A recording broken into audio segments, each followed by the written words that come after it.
You're watching Action News Now. Storm Tracker weather. Coverage you can count on.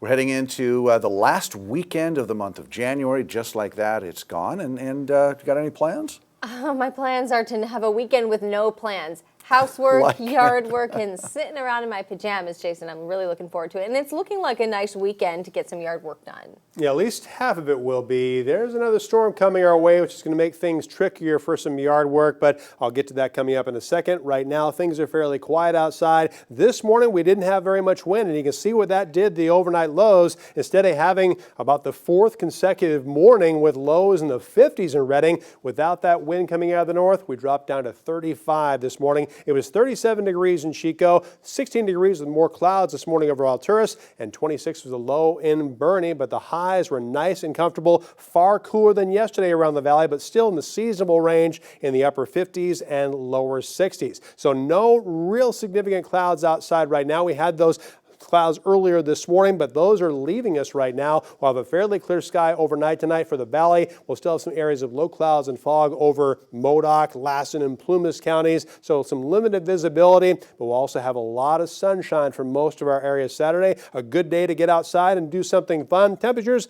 about where they were today, and then by Sunday morning, that's our change. This is that second storm I've been telling you about all week. Some areas of snow for the southern Cascades and northern Sierra. Some rain showers trying to fall right along the I-5 corridor early Sunday morning. That, though, will quickly move to the south and west and away from our area. So there is some rain and snow in our forecast, but we're also going to have a lot more wind. Now, in the short term, the amounts of rain that we're expecting, not really very impressive, especially compared to most of January. But you'll notice a lot of places do get measurable rain between a few hundredths of an inch and about 5 to 6/10 of an inch of rain. The amounts of snow won't be anything to write home about either, but we'll get a little bit more for the highest peaks also. We'll certainly take it because we definitely need it for this incoming storm, between 4 and 6 inches of snow for the highest terrain. However, there are other storms that want to get here later in the extended forecast. So in the second half hour, I'm going to show you that and show you our two different long-term models and how much they differ on how much rain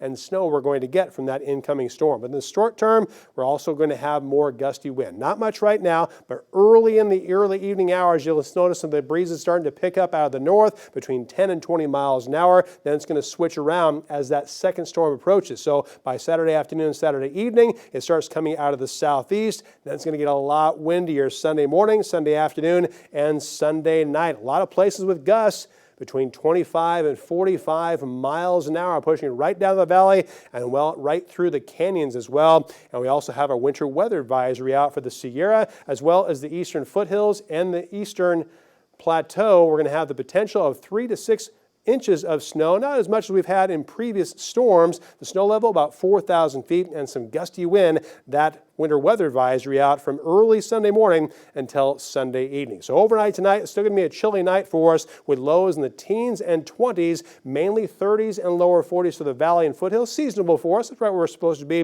for the last week of January. And then for tomorrow afternoon, we're going to have highs also about where they were today. 30s and 40s for the mountains with mainly mid to upper 50s for the valley and lower foothills. Next 7 days in Chico, best chance for rain is going to be on Sunday, while a lot of gusty wind late Sunday into Monday too. And there is that chance for some wet weather late next week. For the Redding area, we're going to be below average each and every day after Sunday, and the daytime highs will stay there all the way through Friday. Good chance for some wet weather late next week, but also a chance for some showers and some gusty wind Sunday morning and Sunday evening. Okay, Jason, we're ready.